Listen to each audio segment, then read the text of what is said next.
ഹിരോഷിമയിൽ അമേരിക്കയിട്ട അണുബോംബിനെ അതിജീവിച്ച മൊട്ടോയാസു നദിക്കരയിലെ Hiroshima prefectural industrial ഹാളിന് മുന്നിലെത്തുന്ന ഏതൊരാൾക്കും ഒരു ഓർമ്മപ്പെടുത്തലായി അവിടെയുള്ള ഫലകത്തിൽ ഒരു വാചകമുണ്ട്: സമാധാനമായി വിശ്രമിക്കൂ, ഇനിയെങ്കിലും തെറ്റ് നാം ആവർത്തിക്കാതിരിക്കട്ടെ. ഇതാണ് ആ വാചകം. 78 വർഷങ്ങൾക്ക് മുമ്പ് നടന്ന ആ അണുബോംബ് പ്രയോഗത്തെക്കുറിച്ച്, ആ വേദനിപ്പിക്കുന്ന സംഭവത്തിന്റെ ഓർമ്മകളിലേക്കുമാണ് ഇന്ന് ഞാൻ നിങ്ങളെ കൊണ്ടുചെല്ലുന്നത്. Welcome back to my channel.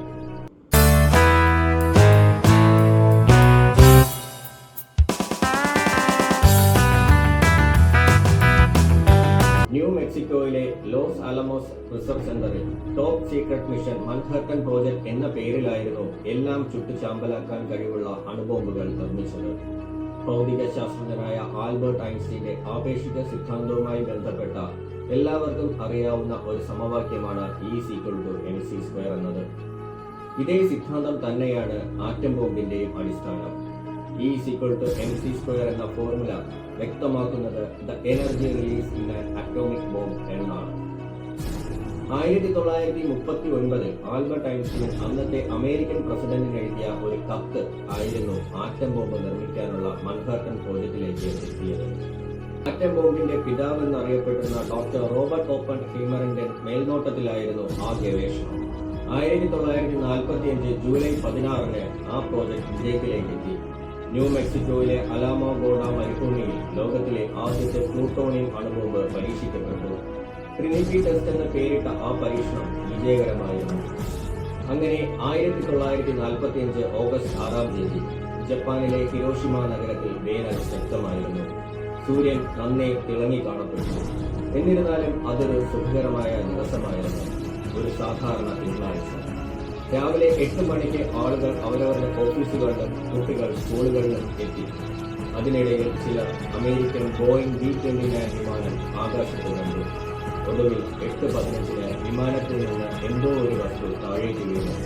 എന്നാൽ ദൂരെ നിന്ന ആളുകൾക്ക് അതെന്താണെന്ന് മനസ്സിലാക്കാൻ കഴിഞ്ഞിരുന്നില്ല. ആ വിമാനത്തിൽ നിന്ന് താഴേക്ക് പതിച്ച വസ്തു ഒരു ആറ്റം ബോംബ് ആയിരിക്കുമെന്ന് സ്വപ്നത്തിൽ പോലും അവർ കരുതിയിട്ടുണ്ടായിരുന്നില്ല. കൃത്യം 43 സെക്കൻഡ് ഒരു ഹിമവെട്ടലിനുള്ളിൽ എല്ലാം കഴിഞ്ഞു.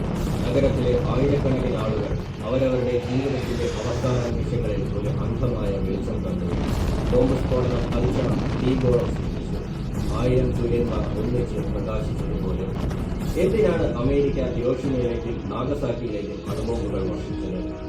ഹിരോഷിമ നഗരം അടങ്ങുന്ന പ്രദേശത്തിന്റെ വിധി മൊത്തത്തിൽ മാറ്റിയെഴുതപ്പെട്ടത് 2ാം ലോക മഹായുദ്ധകാലത്താണ്. അക്കാലത്ത് മറ്റുള്ള രാജ്യങ്ങളൊക്കെ കീഴടങ്ങിയപ്പോൾ ആർക്കും കീഴടങ്ങാതെ പിടിച്ചു നിന്നുകൊണ്ടിരുന്ന ഒരേ ഒരു രാജ്യമെന്ന് പറയുന്നത് ജപ്പാനായിരുന്നു. ഈ 2ാം ലോക മഹായുദ്ധം തുടങ്ങുന്നതിന് മുന്നേ തന്നെ ജപ്പാൻ അത്യാവശ്യം വളർന്ന ഒരു രാജ്യം കൂടിയായിരുന്നു. ദ ഗ്രേറ്റ് ജപ്പാൻ എന്നാണ് അറിയപ്പെട്ടിരുന്നത് പോലും. എന്തിനേറെ പറയണം, ബ്രിട്ടീഷുകാരെ എതിർത്ത് നമുക്ക് സ്വാതന്ത്ര്യം നേടിത്തരാൻ അവരെ കൊണ്ട് സാധിക്കുമെന്ന് കണ്ടിട്ട് തന്നെയാണ് നമ്മുടെ സുഭാഷ് ചന്ദ്രബോസ് ജപ്പാനോട് സഹായം പോലും തേടിയത്. അത്രയും പവർഫുള്ളായ ഒരു രാജ്യമായിരുന്നു ജപ്പാൻ. എന്നാൽ 2ാം ലോക മഹായുദ്ധത്തിൽ ജർമ്മനി കീഴടങ്ങിയതിനു ശേഷം ഒരിക്കലും കീഴടങ്ങില്ലെന്ന് ഉറച്ചു നിന്ന ജപ്പാന് നേരിടേണ്ടി വന്നത് 2 രാജ്യങ്ങളെയായിരുന്നു. ഒന്ന് അമേരിക്ക, 2 റഷ്യ. റഷ്യക്കാർക്ക് മുന്നേ ജപ്പാനെ തങ്ങൾക്ക് കീഴടക്കണമെന്നുള്ള ആഗ്രഹത്തോടു കൂടിയാണ് അമേരിക്ക വെപ്പൺസ് യൂസ് ചെയ്യുന്നത്. ഹവായിലെ പേൾ ഹാർബർ ആക്രമണത്തിന്റെ തിരിച്ചടിയായി ജപ്പാനെ അടിയറവ് പറയിക്കാൻ അമേരിക്ക കണ്ടെത്തിയ ഒരു അവസാന മാർഗമായിരുന്നു 1945 ഓഗസ്റ്റ് 6 നടന്ന അണുവായുധ പ്രയോഗം. അമേരിക്ക ജപ്പാന്റെ അറ്റാക്ക് പോയിന്റായിട്ട് ചൂസ് ചെയ്ത പ്രധാനപ്പെട്ട സ്ഥലങ്ങളായിരുന്നു ക്യോട്ടോ, ഹിരോഷിമ, നാഗസാക്കി എന്നിവ. കാരണം ജപ്പാന്റെ ഏറ്റവും കൂടുതലുള്ള ഒരു ഹബ്ബ് എന്ന് പറയുന്നത് ഈ സ്ഥലങ്ങളായിരുന്നു. കൂടാതെ വേറെയും സ്ഥലങ്ങൾ ഉണ്ടായിരുന്നു എങ്കിലും അമേരിക്കയുടെ പക്കലുള്ള ബോംബിന്റെ ഡിസ്ട്രക്റ്റീവ് എഫക്ട് കുറച്ചുകൂടി വ്യാപ്തി ലഭിക്കാൻ ഈ സ്ഥലങ്ങളായിരുന്നു അവർ പ്രധാനമായും തിരഞ്ഞെടുത്തത്. ഒടുവിൽ ഹിരോഷിമയും നാഗസാക്കിയും ഫിക്സ് ചെയ്തു. ഹിരോഷിമയിലേക്ക് ലിറ്റിൽ ബോയ് എന്ന അണുബോംബും നാഗസാക്കിയിലേക്ക് ഫാറ്റ്മാൻ എന്ന അണുബോംബുമായിരുന്നു അവർ നിർമ്മിച്ചത്. എങ്ങനെയാണ് ഈ 2 അണുബോംബുകൾ നിർമ്മിച്ചത്? ഹിരോഷിമയിൽ നാശം വിതച്ച ലിറ്റിൽ ബോയ് എന്ന ബോംബിന് 3 മീറ്റർ നീളവും 28 ഇഞ്ച് വ്യാസവും 4400 കിലോഗ്രാം ഭാരവും ഉണ്ടായിരുന്നു.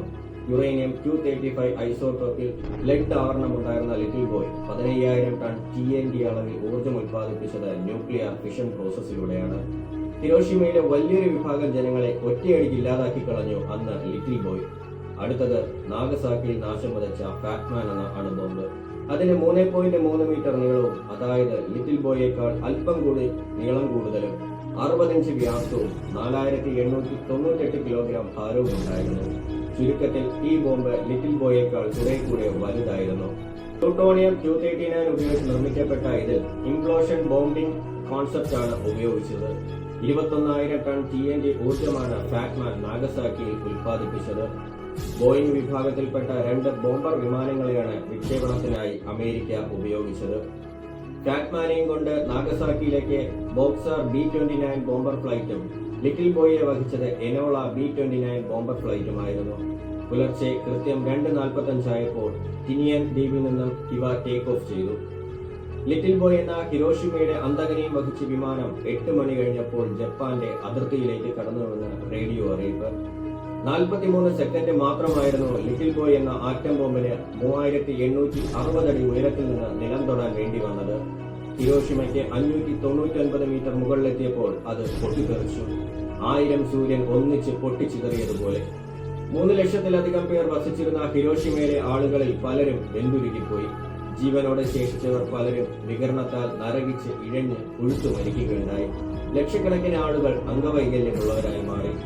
ജൻബാഗ് ഡോം അഥവാ അറ്റോമിക് ബോംബ് ഡോം എന്ന് വിളിക്കപ്പെട്ടിരുന്ന അസ്ഥികൂട സമാനമായ ഒരു കെട്ടിടം മാത്രമാണ് അന്ന് ലിറ്റിൽ ബോയെ അതിജീവിച്ചത്.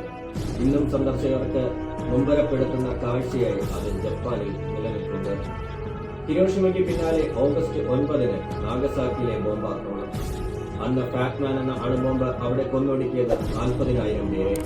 ജീവനോടെ ബാക്കിയായവർക്ക് ഗുരുതരമായ പരിക്കുകളും ആണവ പ്രസരണം മൂലമുള്ള അംഗവൈകല്യങ്ങളും.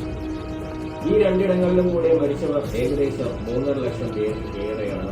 ഇവിടെയുള്ള മനുഷ്യരോ പക്ഷികളോ മൃഗങ്ങളോ ആരും തന്നെ ആരോടും മത്സരത്തിലോ യുദ്ധത്തിലോ ആയിരുന്നില്ല. ഒന്നും തന്നെ അവർക്ക് നേടാൻ ഉണ്ടായിരുന്നില്ല. എന്തു തന്നെ പ്രായശ്ചിത്തം ചെയ്താലും എത്ര കൊല്ലങ്ങൾ ഉള്ളുകഞ്ഞ് കരഞ്ഞാലും കഴുകിക്കളയാൻ ആകില്ല ഇവരോട് അമേരിക്ക ചെയ്ത ഈ പാപക്കറ. എങ്കിലും ആണവായുധ പ്രയോഗ വിരുദ്ധ പ്രതിജ്ഞയിലേക്ക് ലോകം ഒരിക്കൽ കടക്കുമെന്ന പ്രതീക്ഷയോടെ ഞാൻ ഈ വീഡിയോയെ വൈൻഡപ്പ് ചെയ്യുകയാണ്.